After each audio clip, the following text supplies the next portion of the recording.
오늘의 주요 뉴스입니다. 어제 하루 코로나19 신규 확진자는 1,584명으로 닷새째 1,000명대를 유지했습니다. 김부겸 총리는 정부가 단계적 일상 회복을 준비하고 있다며 백신 패스 도입을 검토해야 한다고 밝혔습니다.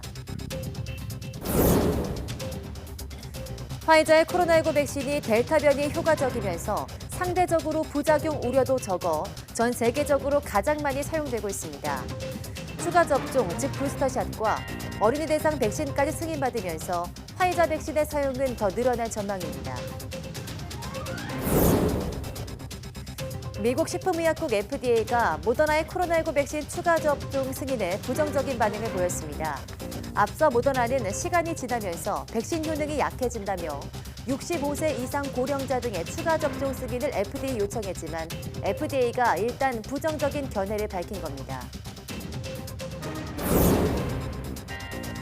미국에서 델타 변이 확산이 둔화하고는 있지만 한 번 더 확산이 올 것이란 보건 전문가의 경고가 나왔습니다.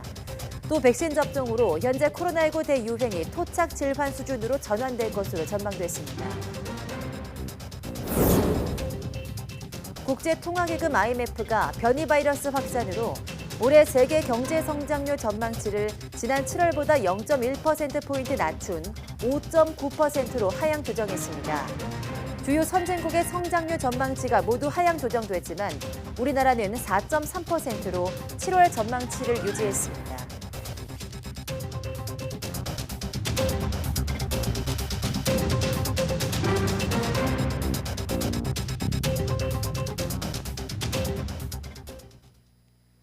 네, 여러분 안녕하십니까? 10월 13일 사이언스 투데이입니다. 코로나19 신규 환자가 1,584명으로 하루 전보다 200명 넘게 늘었습니다. 연휴 기간 주춤했던 확산세가 다시 증가세로 돌아선 게 아닌지 추이를 주시해야 하는 상황입니다. 지역 발생은 1,571명으로 수도권에서만 1,173명이 확진돼 국내 환자의 74.7%를 차지했습니다. 비수도권 비중은 25.3%로 충북과 대구를 중심으로 환자가 나왔습니다. 숨진 사람은 11명 늘어 국내 사망 누적은 2,605명에 달합니다. 위중증 환자는 5명 줄어 현재 359명입니다. 백신 1차 접종은 어제 하루 10만 명이 받아 누적 4천만 명으로 접종률은 78.1%입니다. 접종을 완료한 사람은 59만 명이 추가돼 누적 3,100만 명으로 접종 완료율은 60.8%로 집계됐습니다. 김부겸 국무총리는 일상 회복을 준비하는 과정에서 방역과 일상의 조화를 차근차근 추구하자는 것이 중요하다고 강조했습니다. 김 총리는 오늘 정부 서울청사 별관에서 열린 코로나19 일상회복지원위원회 첫 회의에서 단계적 일상회복의 길로 간다고 해서 당장 마스크를 벗자는 것은 아니라며 이같이 말했습니다. 그러면서 일상회복의 여정은 단계적 점진적 일상회복을 통해 방역 조치를 완화하면서 그 틈을 메우고 감염 위험을 줄여야 한다며 백신 패스와 같은 새로운 방역 관리 방법도 검토해야 한다고 밝혔습니다. 또 코로나19가 남긴 불평등과 소외라는 상처를 치유하고 회복하는 통합의 시간이 돼야 할 것이라고 덧붙였습니다. 네, 코로나19 고위험군에 대한 백신 추가 접종, 이른바 부스터샷이 어제부터 시작됐습니다. 코로나19 치료병원 종사자가 추가 접종을 마치면 고령층에 대한 추가 접종도 순차적으로 진행될 예정입니다. 최명신 기자입니다. 수도권 코로나19 전담 치료병원인 국립중앙의료원. 추가 접종인 이른바 부스터샷 첫날 의료진 50여 명이 접종을 마쳤습니다. 모두 지난 3월에서 4월 사이 1, 2차 접종을 마친 뒤 6개월 이상 지난 사람들입니다. 이곳에선 이달 말까지 1,300여 명이 순차적으로 추가 접종할 예정입니다. 오늘 맞는다고 하니까 가족들도 되게 다 많이 걱정도 하는데 되게 잘했다, 잘하고 와라라고 많이 해주셨거든요. 그래서 되게 기분은 좋습니다. 부스터샷은 백신 접종을 완료하고도 코로나19에 감염되는 이른바 돌파 감염 사례가 늘자 고위험군을 보호하기 위해 도입됐습니다. 우선 접종 대상자는 코로나 치료 전담병원과 감염병 전담병원, 중증 환자 치료병상 의료기관 등 160곳에서 일하는 종사자들입니다. 오는 30일까지 접종하며 백신 종류는 모두 화이자입니다. 코로나19 치료병원 종사자에 이어 오는 25일부터는 75살 이상 어르신과 노인시설 종사자 등 고위험군에 대한 추가 접종이 이루어집니다. 다음 달 1일부터는 면역 저하자, 10일부터는 요양병원이나 요양시설 입소자나 종사자, 15일부터는 병원급 이상 의료기관 종사자를 대상으로 추가 접종이 진행됩니다. 실제로 75세 이상, 그다음에 면역이 약한 분들, 그리고 환자분들 직접 모셔야 되는 저를 포함해서 의료진 같은 경우는 어떠한 새로운 단계로 넘어갈 때 우선적으로 접종하는 것이 맞습니다. 방역당국은 접종 완료율이 이달 말 70%에 달하고 추가 접종까지 속도를 낼 경우 고위험군에 대한 감염 예방 효과가 한층 더 높아질 것으로 보고 있습니다. YTN 최명신입니다. 네, 우리 정부가 다른 나라에 코로나19 백신을 처음으로 지원합니다. 충분한 물량을 확보했기 때문에 이들 나라의 백신을 지원해도 우리 국민들의 2차 접종이나 추가 접종에는 차질이 없을 거라는 게 정부의 설명입니다. 홍주혜 기자입니다. 지난달 미국을 방문한 문재인 대통령은 응우옌 수원푹 베트남 주석을 만나 코로나19 백신을 지원하기로 했습니다. 이 약속에 따라 아스트라제네카 백신 110만 회분이 베트남에 제공됩니다. 태국에도 역시 아스트라제네카 백신 47만 회분이 지원됩니다. 유효기간이 12월 초여서 사용엔 문제가 없을 것으로 보입니다. 우리나라가 특정 국가에 직접 백신을 지원하는 건 이번이 처음입니다. 이번 공여에 영향을 준 건 우리의 백신 수급과 접종 상황입니다. 국내 인구의 80% 가까이가 1차 접종을 마쳤고 지금까지 확보한 물량만으로도 2차나 추가 접종이 차질 없이 진행될 것으로 판단했다는 게 정부 설명입니다. 또 백신 확보에 어려움을 겪는 국가들의 지원 요청과 우리 재외 국민의 안전도 고려됐습니다. 베트남과 태국엔 재외 국민이 각각 15만 6천여 명, 1만 8천여 명 거주하고 있습니다. 정부는 이 밖에 다른 나라들에서도 백신 지원 요청이 들어오고 있다며 필요한 국가에 대한 추가 공여도 검토하겠다고 밝혔습니다. YTN 홍주혜입니다. 우리 국민의 해외여행 특별주의보가 다음 달 13일까지 다시 연장됐습니다. 외교부는 각종 변이 바이러스 발생에 따른 코로나19 확산이 전 세계적으로 이어지는 상황을 고려해 이같이 결정했다고 밝혔습니다.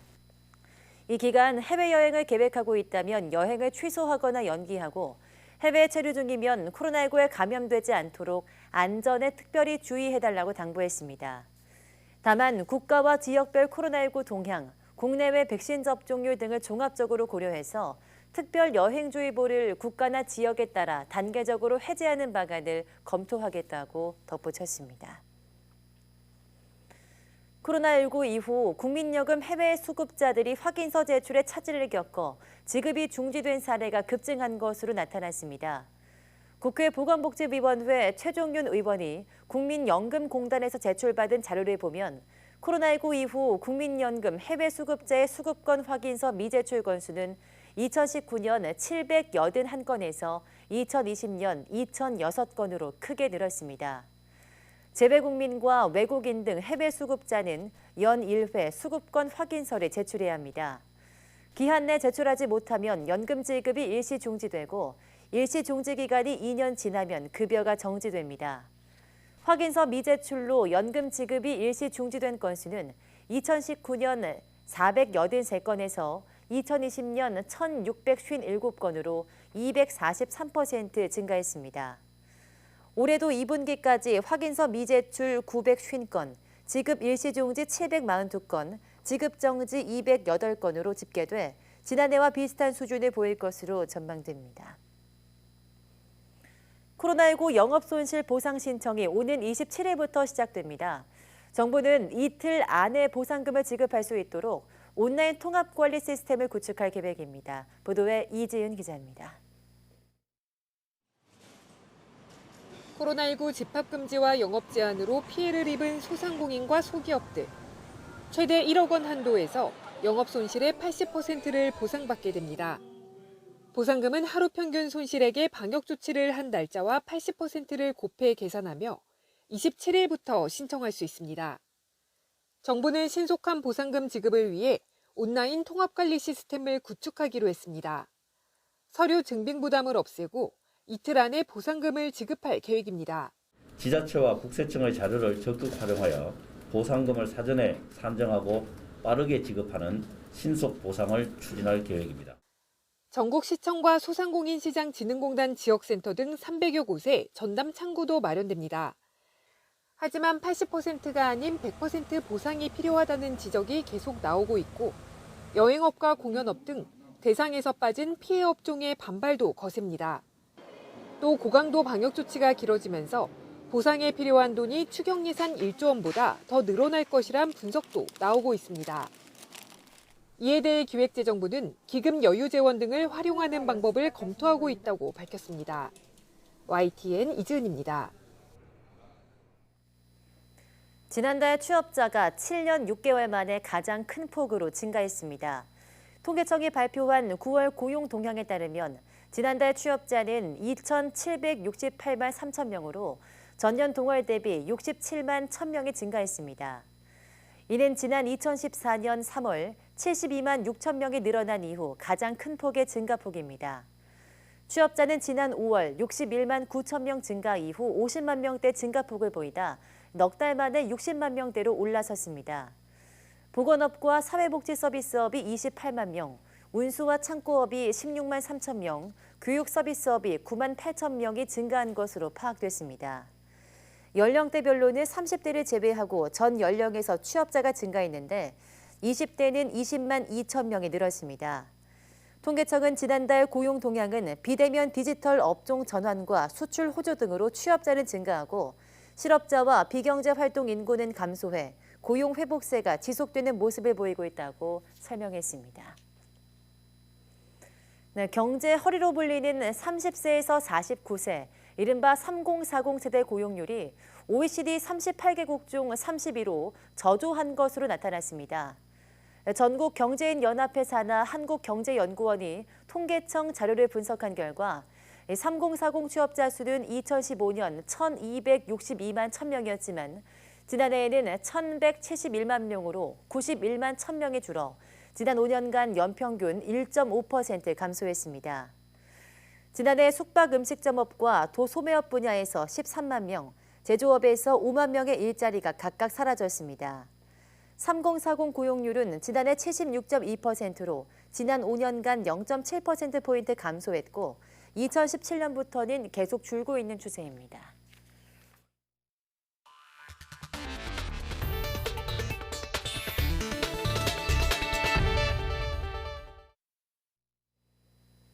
네, 최근 미국에서 코로나19 확산이 둔화하고 있지만 한 차례 더 확산이 찾아올 것이라는 보건 전문가의 경고가 나왔습니다. 스콧 고틸리브 전 미국 식품의약국 FDA 국장은 델타 변이로 인한 확산이 코로나19 마지막 대유행이 될 수 있다면서도 여전히 거쳐야 할 과정이 남았다고 한 뒤 지금은 미국이 안주할 때가 아니라고 말했습니다. 고틸리브 전 국장은 이 델타 확산이 국지적인 양상으로 다 휩쓸 때까지 여전히 두어 달 더 남았다며 추운 지역에서 감염자의 증가를 보기 시작하고 있다고 밝혔습니다. 또 고틸리브 전 국장은 이처럼 사태가 호전된 것이 상당 부분 미 남부주들이 최악의 상황을 넘겼기 때문이라면서도 서부와 중서부에서는 각종 지표가 올라가는 중이라고 지적했습니다. 네, 화이자 코로나19 백신이 다른 백신을 따돌리고 전 세계에서 가장 많이 사용되고 있습니다. 효과가 높고 상대적으로 부작용 우려가 적기 때문인데요. 다른 백신을 접종하던 국가들도 화이자 백신으로 갈아타고 있습니다. 보도에 김영근 기자입니다. 영국은 추가 접종에 화이자 백신을 권고하고 있습니다. 자국에서 생산한 아스트라제네카 백신은 밀려났습니다. 화이자 백신을 배척하던 아르헨티나도 관련 법까지 바꾸면서 화이자와 계약을 맺었습니다. En el día de ayer firmé un acuerdo vinculante con el laboratorio Pfizer. Es un acuerdo vinculante que por 20 millones de dosis de vacunas durante. 기존에 접종하던 백신 대신 화이자 백신으로 바꾸고 있는 나라는 수십 개국에 이릅니다. 이러다 보니 지금까지 구매 계약이 체결된 양만 35억 회 분량, 2위인 아스트라제네카 백신보다 10억 회분이 더 많습니다. 화이자 백신이 이처럼 선호도가 높은 것은 델타 변이에 효과적이고 상대적으로 부작용 우려도 적기 때문입니다. 반면 같은 mRNA 기반의 모더나 백신은 화이자만큼 전 세계적으로 유통되지는 않고 있습니다. 대규모 생산력과 판매망을 갖추지 못하고 있기 때문입니다. 게다가 최근에는 속도 경쟁에서도 밀리고 있습니다. 화이자는 이미 미 식품의약국에 12세 이하 어린이 대상 백신 사용 승인을 신청했지만 모더나는 아직 못하고 있습니다. 미국에서 추가 접종 승인도 화이자는 받았지만 모더나는 아직 받지 못했습니다. 이처럼 다른 백신과의 경쟁에 앞서면서 화이자 백신 가격도 덩달아 오르고 있습니다. 지난 5월 브라질은 화이자와 1회당 12달러에 계약을 맺었습니다. 3월 계약 때보다 2달러 높은 가격입니다. 화이자는 유럽연합 EU에 공급하는 가격을 회당 18달러에서 23달러로 인상하기도 했습니다. YTN 김영근입니다. 네, 미국 식품의약국 FDA 자문기구가 이번 주 모더나와 얀센 백신의 추가 접종 필요성을 논의할 예정인 가운데 모더나의 추가 접종 신청 서류가 공개됐습니다. 뉴욕타임스는 현지 시간 12일 FDA가 백신의 효능이 시간이 지나면서 약화한다는 내용을 담은 모더나 측의 추가 접종 신청 서류를 공개했다고 보도했습니다.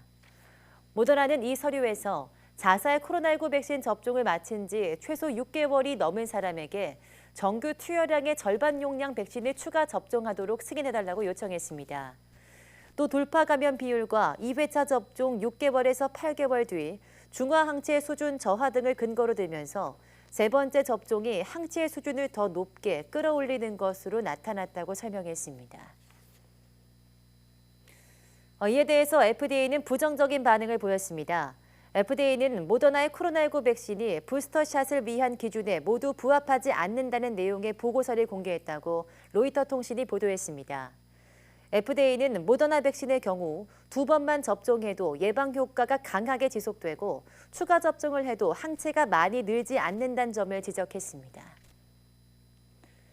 코로나19 델타 변이 확산 속에 미국에서 직장을 그만두는 근로자 수가 역대 최다를 기록했습니다. 미 노동부가 공개한 8월 9인 이직 보고서를 보면 8월 퇴직자 수는 427만 명, 퇴직률은 2.9%로 각각 집계됐습니다. 둘 다 지난 2000년 12월 통계 작성 이래 가장 높은 수치입니다. 지난 8월 퇴직자 수가 급증한 것은 델타 변이의 확산 시점과 일치한다고 미국 언론들은 지적했습니다. 실제로 대면 서비스 업종에서 퇴직자가 많이 나온 것으로 나타났습니다. 요식 숙박업에서 가장 많은 89만여 명의 퇴직자가 나왔고 소매업과 의료복지업에서도 각각 72만여 명과 53만여 명이 직장을 그만뒀습니다. 네, 변이 바이러스 확산 등으로 코로나19 사태가 장기화하면서 올해 세계 경제 성장률이 다소 낮아질 것이라고 국제통화기금이 전망했습니다. 선진국들의 경기 회복세는 둔화할 것으로 예상됐지만 우리나라는 기존 성장률 전망치 4.3%를 그대로 유지했습니다. 박경석 기자입니다. 국제통화기금 IMF는 경제전망 최신 보고서에서 올해 세계 경제 성장률 전망치를 5.9%로 하향 조정했습니다. 지난 4월과 7월 제시한 6%에 비해 0.1%포인트 낮춘 것입니다. 특히 선진국들의 성장률은 5.2%로 조정돼 지난 7월 전망치에 비해 0.4%포인트나 떨어졌습니다. 이 가운데 미국은 7%에서 6%로 1%포인트 급락했고 독일도 3.6에서 3.2%, 일본은 2.8에서 2.4%로 하향 조정됐습니다. 전반적인 경제 회복세는 이어지고 있지만 코로나19 재확산 등이 위협 요인이 되고 있다는 게 IMF의 진단입니다. Now, fueled by the highly transmissible Delta variant, the recorded global COVID-19 death toll has risen close to 5 million and health risks abound, holding back a full return to normalcy. 선진국들과 달리 우리나라는 지난 7월 제시한 4.3% 성장률을 그대로 유지할 것으로 예측됐습니다. 수출이 꾸준히 늘고 있고 백신 접종률이 빠르게 높아지고 있는 점 등이 배경으로 꼽힙니다. IMF 전망대로라면 지난해와 올해 2년 동안의 우리나라 평균 경제 성장률은 1.7%로 주요 7개국 G7보다 높은 수준을 기록하게 됩니다. IMF는 공급망 교란 등으로 인플레이션 위험이 커지고 있다며 시중에 풀린 돈을 회수하고 재정 건전성을 확보할 필요가 있다고 권고했습니다. Pandemic outbreaks in critical links of global supply chains have resulted in longer than expected supply disruptions, feeding inflation in many countries.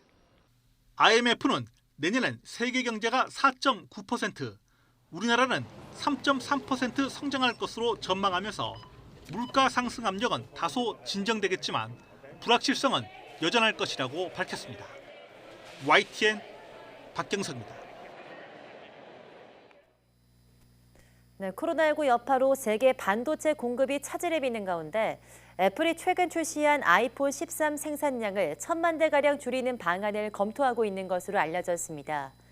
블룸버그 통신은 소식통을 인용해 애초 애플이 연말까지 아이폰 13 생산량을 9천만 대로 정했지만 브로드컴과 텍사스 인스트루먼트 등 반도체 업체 공급에 차질이 생겨 이 같은 감축을 추진하고 있다고 전했습니다. 애플은 반도체 공급 대란에도 강력한 구매력과 반도체 업체들과의 장기 계약을 통해 위기를 넘겨왔지만 장기적인 공급 부족 여파에 영향을 받고 있다고 블룸버그는 분석했습니다. 아직 애플 측은 이번 보도와 관련해 입장을 내지 않고 있습니다. 미국 캘리포니아주 곳곳에서 발생한 새로운 산불이 강풍을 타고 번지면서 주요 고속도로가 폐쇄되고 강제 단전 조처가 내려졌습니다. CNN 방송 등은 현지 시간 12일 캘리포니아주 산타바바라 카운티에서 엘리사의 산불이 발생해 서부 태평양 연안의 101번 고속도로 일부 구간이 폐쇄됐다고 보도했습니다. 엘리사 산불은 최대 시속 56km의 강풍을 타고 빠르게 번지면서 초원 23제곱킬로미터를 태웠습니다. 소방당국은 엘리사의 산불이 인근 가옥 등 120개 건물로 번질 수 있다며 주민 대피령을 내렸습니다. 또 세크라멘토 카운티에서는 산불이 이동식 주택단지를 휩쓸고 지나가면서 주택 30채가 불에 탔고 샌화킨 카운티에서는 강풍을 타고 번진 화염에 주민 1명이 다쳤습니다. 중국 북부 산시성에서 이달 들어 내린 폭우로 15명이 숨지고 3명이 실종된 것으로 집계됐다고 신화통신이 보도했습니다. 통신에 따르면 지난 2일부터 7일까지 이례적인 규모로 내린 가을 폭우로 인해서 산시성 내에서 사망과 실종자 18명을 포함해 176만 명의 이재민이 발생했고 12만 명 이상이 집을 떠나 대피했습니다. 경제 손실은 9,300억 원으로 추정되는 가운데 23만 8천 헥타르의 농경지가 피해를 입었고 가옥 3만 7천여 채가 무너지거나 부서졌습니다. 또 폭우로 인해서 크고 작은 손상이 발생한 도로 길이는 6천여 킬로미터에 달하고 고속도로 72개 구간에서 통행에 차질이 빚어졌다고 신화통신은 전했습니다.